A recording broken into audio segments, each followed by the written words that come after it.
Yo, what's happening, guys? It's your boy, Uncle P, guys. Sorry. So because I have a YouTube channel, I've got an intro, how I start my intro. So I forget now I'm posting on TikTok, so I need to work on my intro. But anyways, as you guys saw, I'm going to break it down to you guys because a lot of people are asking about my ID, or rather, yeah, just IDs in general, and how everything works. So I've got... Bro, listen, when you have this book, you know your ass is old. This is how I know I'm old. Yo, this book.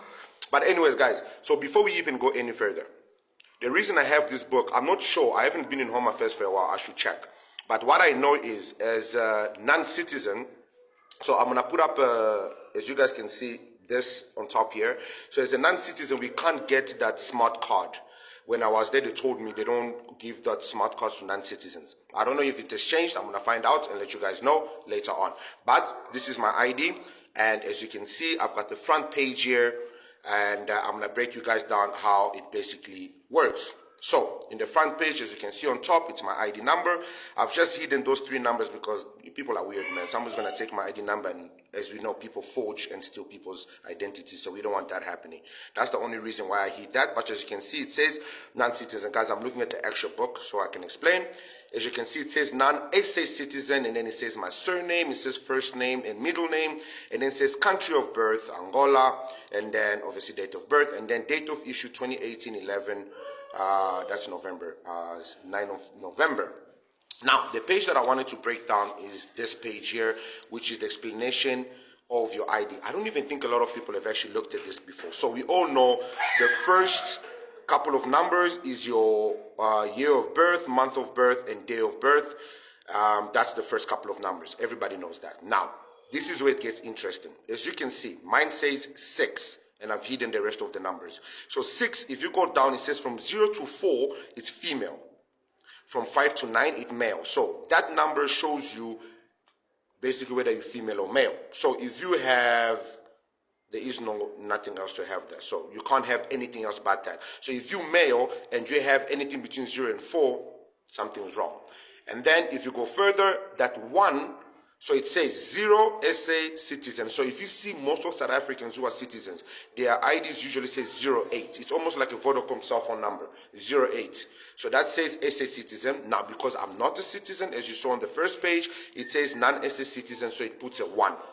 And then it says the 8. Usually 8, if yours is a 9.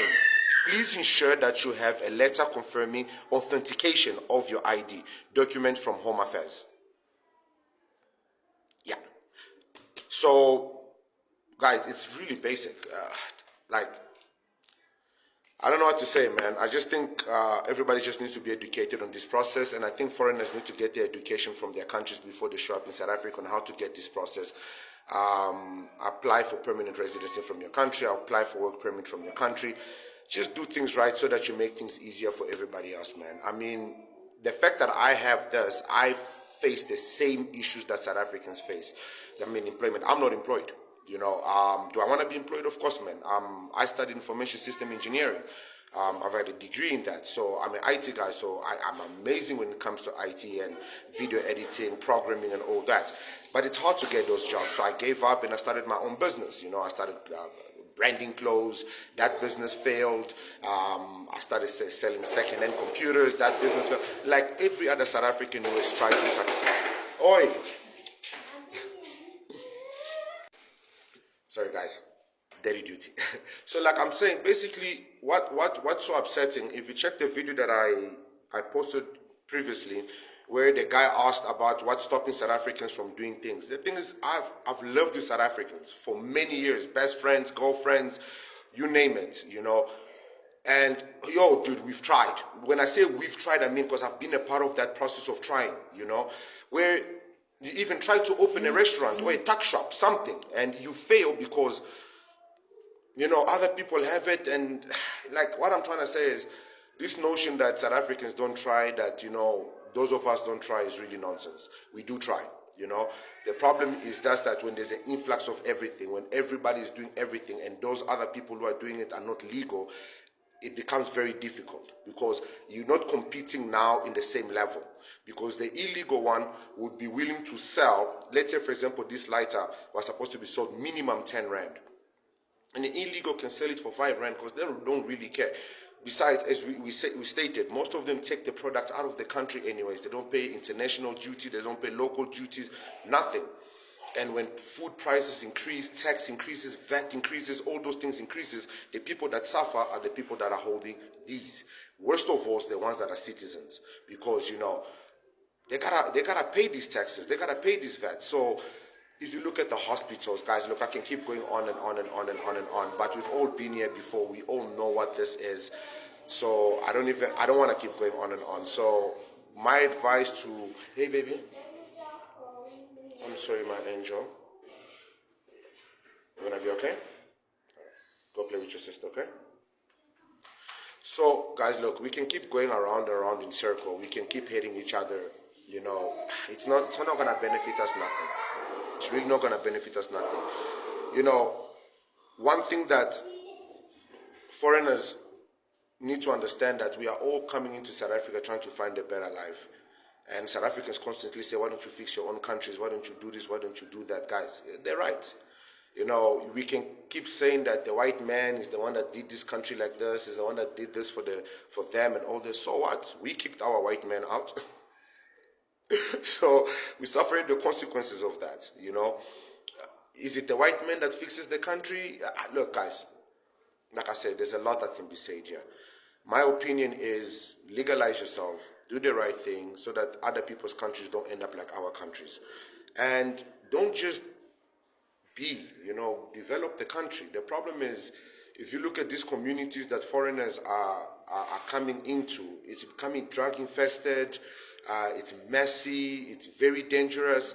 I mean, I don't remember the last time I went to Hillbrow, Yovo, most of those neighborhoods. I just avoid them. It's not safe. And you don't even see South Africans in those neighborhoods anymore. Imagine there are neighborhoods where you go, you don't see a single South African. How crazy is that? In South Africa. Don't get me wrong, there's Chinese neighborhoods too, I get it. Yes, there's white people's neighborhoods too, I get it. But what I'm trying to say is, legalize yourself. It makes the country safer also, because then everybody's accounted for, fingerprints are registered and all that. So,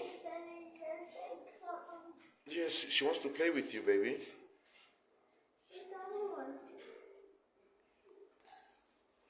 Okay, sorry guys, I'm gonna have to cut the video short. The kids need my attention. 7 minutes, that's not short.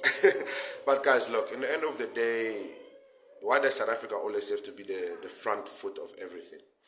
It's very insulting if you look at simple things like South Africa came up with Amapiano. The Nigerians started claiming it, and they were very disrespectful about it. Things like that annoy people. If you look at most of the things that South Africans do, that trend, the world follows suit. I've never actually seen any international trend that South Africa has followed. You guys can remind me. That's proof that South Africans are initiators, and I think that we put too much burden on South Africans to initiate everything, the open border. Okay, fine, if you guys want to do open border, why doesn't Angola, Congo, Namibia, and all those do open borders? Use the SADC, because our document says SADC. Use that SADC laws. Why don't you guys start with one currency? Why does South Africa have to join you guys? The problem is we always expect South Africa to be first to do everything. Julius Malema is not wrong with the open border thing. But how can you expect open border when closed borders alone is causing so much nonsense? Don't make no sense. Have other countries, have one currency. Show South Africa how well it's going to look. Show the development of your country. Show the growth of your countries.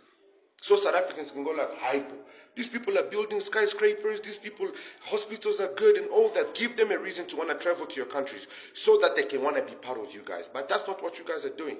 You are all rushing into South Africa, destroying the country, and then talking about open borders and this and that. Nah, it ain't going to work. Guys, look, in reality, I remember once I was speaking to a friend, and I said that South Africa needs a break. This is what needs to happen. For me personally, it's never going to happen. But this is what I say to the friend that needs to happen. All foreigners, that includes me, regardless of whether I have an ID, I must take my ID, my passport, go back to my country. All of us, all the foreigners, go back to your country.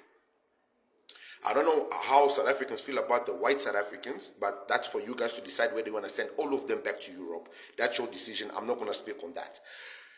And then, after maybe 10 years, 20 years of relaxing, doing your thing, speaking Zulu, Xhosa Venda, you don't have to worry about hearing loud voices from Nigerians or hearing tender, loving cares, voices from an Angolian. After enjoying all these years of just being with your people, you can then decide to start inviting people. Then you're like, Ish, the Nigerians, Ish, their food, we miss it. So let's bring them. Okay, maybe those ones you guys are going to take a while to invite them back. The Nigerians and Zimbabweans. Maybe you could start with us. You're like, the Angolians, they were not bad, ne? Yeah. What do we do here in South Africa? We are so not problematic. I don't even know what Angolians do here. You bring us back. Oh, the Kenyans were not that bad. You bring us back. The Somalians. Yeah, you start bringing each country one by one. You're inviting them. So you're opening borders for them, as you choose. If somebody misbehaves, you spank them, send them back. I think that's what needs to happen. But it's not going to happen. Now, since that's not going to happen, I just think we need to respect South Africans. We need to stop speaking foul. It's almost like you're shitting where you're eating. You're shitting where you're eating. Like, these insults comes from foreigners who are living within South Africa. So, anyways, guys, that's my opinion. We shot an 11-minute video. I hope I clarified what needed to be clarified. I spoke what needed to be spoken. I'm trying my best to just bring peace, man. I don't think as an individual I can do that. I definitely don't. But I think understanding that, like they say, when in Rome, do as the Romans do. When you're in South Africa, if you don't want to do as the South Africans do, be quiet, be silent. Don't come to somebody's country and be loud. I understand we're black, we've created cultures. I know in Yovo there's a Congolese market, a whole Congolese market. I know there's also a Chinese market. But what I'm trying to say is when you create that Congolese market, allow South Africans to come into those markets feeling free, feeling like they're coming to learn your culture, the other African cultures with pride. But you guys make it so uncomfortable for South Africans to want to be a part because you minimize them. You look at them as less of. They kind of have their right to be annoyed, man. And I think this Chidima's story has just proven that, she was defended by celebrities and a lot of other people. And her ID may be legit like the stories are going because she got it proper and everything and the name. But we're not going back to that story anymore. But the reality is this is when people are talking about the person whose identity was stolen. Yes, that person may have suffered, may have not suffered, but in the end of the day, it's just not right. Do what's right by other people so everybody can live peaceful. We also want to be like Europe and America, live nice, have opportunities, And Africa is the land of resource, Europe and America only exist because of us, guys. Only because of us. But anyways, guys, most of you are not even watching full videos, so your opinions are still respected. But yeah, man, let's build a stronger Africa. South Africans, from my side, love y'all. You guys gotta do what you gotta do to protect your land, man. And I give full respect to that, to anyone that defends their land. I would love to go to Angola and defend my land, but I don't know Angola, I know South Africa, so I'm going to defend the land that I know and the land that I live in. My kids were born here, and I need this country to do well. I need this country to have a future. I don't even know what future my kids are going to have, man, because of all this nonsense that's happening in this country. I don't want to go to Europe. I don't want to go to Angola. I only know this country. So, my friends, yeah, man, peace.